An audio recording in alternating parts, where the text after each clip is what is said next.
वज़ीर आज़म शहबाज शरीफ की सदारत हेठि हुकूमती इतिहादी पार्टियुनि जो इजलास। निगरान वज़ीर आज़म लाइ मुख़्तलिफ़ नालनि ते गौर वीचार कयो पियो वञे।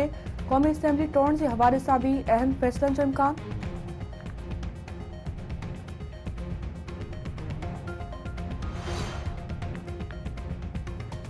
गॾियल मुफ़ादनि वारे काउंसिल जो इजलास सुभाणे तलब करण जो फ़ैसिलो। डिजिटल आदमशुमारी जे नतीजनि ऐं रिपोर्ट जो जाइज़ो वरितो वेंदो। सूबाई हुकूमतूं डिजिटल आदमशुमारी जे नतीजनि बाबति मौक़िफ़ पेश कंदियूं। CCI इजलास में डिजिटल आदमशुमारी जी रिपोर्ट जी मंज़ूरी जो इम्कान।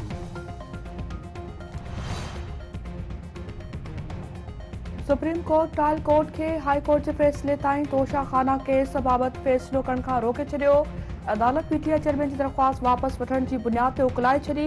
अदालत जो चवणु आहे त Toshakhana case Lahore high court में ॿुधणी हेठि आहे। लाहौर हाई कोर्ट जे फ़ैसिले ताईं ट्रायल कोर्ट केस जो फ़ैसिलो नथी करे सघे। उमीद आहे त अदालत क़ानून ते अमल कंदी।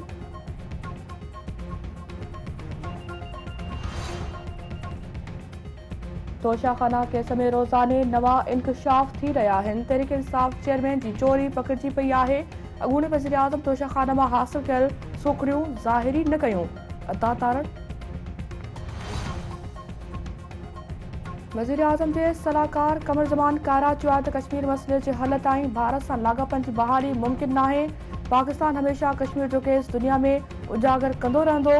भारत जा आलमी लाॻापा मुफ़ादनि ते ॿधल आहिनि। मुल्क में सियासी इस्तिकाम सां कश्मीर मसइलो बहितर नमूने उजागर करे सघिजे थो। कारूं जड़ जी नीलामी ख़िलाफ़ सिंध सरापा एहतजाज। जस्कम क़ौमी अवामी तहरीक ऐं सिंध तरक़ी पसंद पार्टी जे सॾ ते मुख़्तलिफ़ शहरनि में एहतजाजी मुज़ाहिरा। अॻवाननि जो चवणु आहे त कारूं जड़ जबल जी नीलामी कंहिं बि सूरत में क़बूल नाहे। कुदरती ऐं तारीख़ी माॻ बचाइण लाइ हर मुमकिन जदोजहद कई वेंदी। सिंध समेत सॼे मुल्क में पुलिस जे शहीदनि जो ॾिहाड़ो मल्हायो पियो वञे। कराची, हैदराबाद, सखर, लाड़काने, मीरपुर ख़ास ऐं नवाबशाह जे नंढनि वॾनि शहरनि में तक़रीबूं। पुलिस जे शहीदनि खे भेटा। IG सिंध ग़ुलाम नबी मेमण जो चवणु आहे त सिंध पुलिस जे ऑफिसरनि ऐं जवाननि जी कुर्बानीनि खे विसारे नथो सघिजे।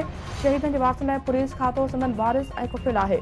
बड़ी वज़ीर बिलावल भुट्टो ज़रदारी चयो आहे त दहशतगर्दी ख़िलाफ़ जंग में पुलिस ऐं ॿियनि क़ानून लागू कंदड़ इदारनि जी कुर्बानीनि खे हमेशह यादि रखियो वेंदो। क़ौमी तारीख़ अमन क़ाइमु करण ऐं इस्तिकाम लाइ पुलिस एहलकारनि जी बेमिसाल कुर्बानी जी लाजवाब दास्ताननि सां भरियल आहे। PP जी हुकूमत सिंध में पुलिस जे शहीदनि जी ख़ानदाननि ऐं ज़ख़्मी लाइ इमदादी रक़म में इज़ाफ़ो कयो आहे।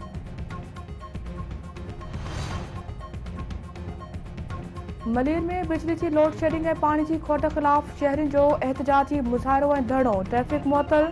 शहरियुनि जो चवणु आहे त कंहिं इलेक्ट्रिक बिजली जी डिघी लोड शेडिंग करे शहरियुनि जो जीअण जंजाल बणाए छॾियो आहे। लोड शेडिंग सबबि शहर में पीअण जे पाणी जो बहिरान पैदा थी वियो आहे।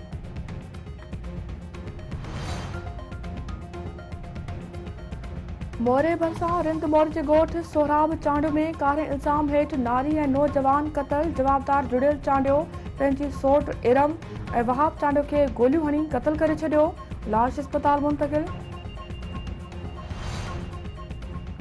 बिछा में कारे जे इल्ज़ाम हेठि औरत बेदर्दी सां क़तल। 2 ॼणा गिरफ़्तार।